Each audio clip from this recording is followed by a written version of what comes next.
வாங்க, இன்னைக்கு நாம ஒரு பிரம்மாண்டமான பயணத்துக்கு போக போறோம். காலத்தோட தொடக்கத்திலிருந்து நாம வாழ்ற இந்த பூமி எப்படி உருவாச்சுங்கிற அந்த நம்ப முடியாத கதையை தான் பார்க்க போறோம். இது வெறும் பாறைகளோட கதை இல்ல, இது நம்ம எல்லாரோட கதை. யோசிச்சு பாருங்க, எப்படி ஒரு கொதிக்கிற நெருப்பு குழம்பு, எரிமலைகளால் நிரம்பிய ஒரு குழப்பமான கோலம், இன்னைக்கு நாம வாழ இந்த அழகான நீல நிற வீடா மாறுச்சு. அந்த ஆச்சரியமான மாற்றத்தோட கதையை தான் நாம இப்ப தோண்ட போறோம். சரி, முதல்ல நாம எந்த அளவுக்கு ஒரு பெரிய காலகட்டத்தை பத்தி பேச போறோம்னு புரிஞ்சுக்கலாம். இந்த பிரபஞ்சம் உருவாகி கிட்டத்தட்ட 13,080 கோடி வருஷம் ஆச்சு. ஆனா நம்ம சூரிய குடும்பம் உருவாகி வெறும் 460 கோடி வருஷம்தான் ஆகுது. அந்த பெரிய காலத்துல நம்ம கதை ஒரு சின்ன பகுதி தான். வாங்க அங்க இருந்து ஆரம்பிக்கலாம். ஒரு வீடு கட்டணும்னா செங்கல், சிமெண்ட் எல்லாம் வேணும் இல்லையா? அதே மாதிரிதான் ஒரு கிரகம் உருவாகிறதுக்கு முன்னாடி அதுக்கான மூலப்பொருட்கள் தேவை. நம்ம கதையோட முதல் கட்டத்துல பூமிங்கிற ஒன்னே கிடையாது. விண்வெளியில பரவி கிடந்த வெறும் தூசி அண்ட் வாயு மேகங்கள் மட்டும்தான். அந்த ஆரம்ப கால பிரபஞ்சத்தை கொஞ்சம் கற்பனை பண்ணி பாருங்க. கண்ணு கெட்டின தூரம் வரைக்கும் ஒரே அமைதி. நட்சத்திரங்களோ கிரகங்களோ எதுவுமே இல்ல. ஆனா நாம உட்பட எல்லாவற்றிலும் உருவாக்குறதுக்கான மூலப்பொருட்கள் மட்டும் பெரிய பெரிய தூசி மேகங்களா அங்க மிதந்துட்டு இருந்துச்சு. அப்படி அமைதியா மிதந்துட்டு இருந்த அந்த தூசி மேகத்தை ஒரு பெரிய நிகழ்வு உலுக்கி போட்டுச்சு. ஒரு பிரபஞ்ச பெருவெடிச்சத்தம். அந்த ஒரு நிகழ்வுதான் நம்ம சூரிய குடும்பம் உருவாகிறதுக்கே ஒரு தொடக்க புள்ளியா இருந்துச்சு. சூப்பர்னோவானா என்ன? அது ஒரு நட்சத்திரத்தோட முடிவு மாதிரி தெரிஞ்சாலும் உண்மையில அது ஒரு புது ஆரம்பம். ஒரு நட்சத்திரம் வெடிக்கும் போதுதான் இரும்பு மாதிரியான கனமான பொருட்கள் உருவாகி பிரபஞ்சம் முழுக்க பரவுது. இந்த பொருட்கள் இல்லாம கிரகங்கள் உருவாகவே முடியாது. பக்கத்துல வெடிச்ச அந்த சூப்பர்னோவாவோட அதிர்வல ஒரு பெரிய சுனாமி மாதிரி வந்து நம்ம தூசி மேகத்தை ஒன்னா அழுத்துச்சு. அந்த அழுத்தத்தினால தான் அந்த மேகம் புவியீர்ப்பு விசையால உள்நோக்கி சரிய ஆரம்பிச்சுது. இதுதான் நம்ம சூரியன் பொறக்கறதுக்கான முதல் படி.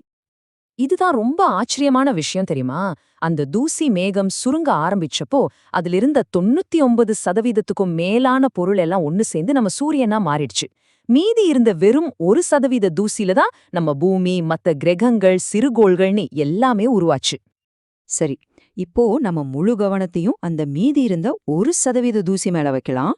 சூரியன் உருமானதுக்கு அப்புறம் மிச்சம் இருந்த அந்த தூசியும் பாறைகளும் ஒன்னோட ஒன்னு சேர்ந்து கிரகங்களா உருவாக ஆரம்பிச்சது. நம்ம பூமி அமைஞ்ச இடம் இருக்கே, அது ஒரு பெரிய ஜாக்பாட். ரொம்ப சூடும் இல்ல, ரொம்ப குளிரும் இல்லாம கரெக்டான இடத்துல அமைஞ்சது. இத கோல்டிலாக் ஜோன்னு சொல்லுவாங்க.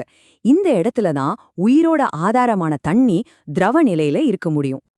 ஆனா ஆரம்பத்துல பூமி உருவாகிறது ரொம்பவே ஒரு வன்முறையான ப்ராசஸ். சின்ன சின்ன துகள்கள் ஒன்னோடு ஒன்னு மோதி ஒட்டிக்கிட்டு கொஞ்சம் கொஞ்சமா உருண்டு திரண்டுதான் நம்ம பூமி உருவானது. பல லட்சம் வருஷம் அது நடந்துகிட்டே இருந்துச்சு. அந்த தொடர் மோதல்களால அப்போதைய பூமியோட மேற்பரப்பு வெப்பநிலை கிட்டத்தட்ட 2000 டிகிரி செல்சியஸ். யோசிச்சு பாருங்க, இரும்பு கூட உருகி ஓடிடும். பூமி முழுக்க உருகிய பாறை குழம்பா கொதிச்சிட்டு இருந்துச்சு, ஒரு நெருப்பு நரகம் மாதிரி. சரி, அந்த கொதிக்கிற குழம்பு எப்படி இப்போ இருக்கிற மாதிரி அடுக்குகளா மாறுச்சு? ரொம்ப சிம்பிள். வெயிட்டான இரும்பு மாதிரி விஷயங்கள்லாம் மெதுவா உள்ளுக்குள்ள போய் பூமியோட மையத்தை, அதாவது கோரை உருவாக்குச்சு. வெயிட் கம்மியான பாறைகள் எல்லாம் மேல வந்து குளிர்ந்து நாம நிக்கிற இந்த நிலப்பரப்பா, அதாவது கிரஸ்டா மாறுச்சு. நம்ம கதையில இப்போ ஒரு முக்கியமான ஹீரோ என்ட்ரி கொடுக்கறாரு. அவரு மட்டும் இல்லனா நம்ம பூமி இப்படி இருந்திருக்கவே முடியாது. அதுதான் நம்ம நிலா. கிட்டத்தட்ட செவ்வாய் கிரகம் சைஸுக்கு தியான்னு பேரு வச்ச ஒரு இளம் கிரகம் பயங்கர வேகத்துல வந்து நம்ம பூமி மேல மோதிருச்சு. அந்த மோதின வேகத்துல பூமியிலிருந்து சிதறின துண்டுகள் எல்லாம் ஒன்னு சேர்ந்துதான் நம்ம நிலா உருவாச்சு. இதுக்கு பேரு ஜயண்ட் இம்பாக்ட் ஹைபோதசிஸ். நிலா உருவானது மட்டும் இல்ல, அது நம்ம பூமிக்கு ஒரு பெரிய நன்மையும் செஞ்சது. ரொம்ப வேகமா சுத்திட்டு இருந்த பூமியோட வேகத்தை குறைச்சது. முக்கியமா பூமி தள்ளாடிக்கிட்டே இல்லாம ஸ்டெடியா ஒரே ஆங்கிள் சுத்த நிலாதான் காரணம். இதனாலதான் நமக்கு சீரான காலநிலை கிடைக்குது. சரி, இப்போ கதை கிளைமேக்ஸுக்கு வந்தாச்சு. அந்த நெருப்பு கோலம் எப்படி உயிர் வாழ தகுதியான ஒரு இதமா மாறுச்சின்னு பார்க்கலாம் வாங்க. கடைசி கட்ட மாற்றங்கள்.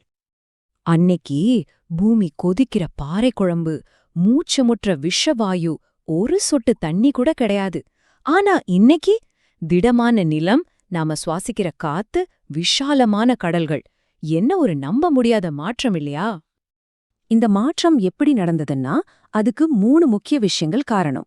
ஒன்னு, பூமிக்கு உள்ள இருக்கிற அந்த இரும்பு கருவும் ஒரு காந்த புலத்தை அதாவது ஒரு பாதுகாப்பு கவசத்தை உருவாக்குச்சு.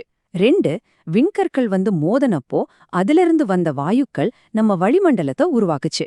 கடைசியா பூமி குளிர்ந்ததும் அந்த வளிமண்டலத்துல இருந்த நீராவி மழையா பொழிஞ்சு கடல்கள் உருவாச்சு. சுருக்கமா சொல்லணும்னா இதுதான் கதை. அன்னைக்கு பிரபஞ்சத்துல மிதந்த வெறும் தூசியிலிருந்து இன்னைக்கு ஒரு கிரகம் உருவாயிருக்கு. ஒரு பெரிய குழப்பத்திலிருந்து நமக்கெல்லாம் ஒரு வீடா மாறியிருக்கு. நினைச்சு பாருங்க, இந்த 450 கோடி வருஷ பயணம் நம்மள இந்த நிமிஷத்துக்கு கொண்டு வந்து நிறுத்தியிருக்கு. ஆனா கதை இன்னும் முடியல. இதோட அடுத்த அத்தியாயத்தை எழுத போறது நாம தான். அது எப்படி இருக்கும்னு நீங்க நினைக்கிறீங்க?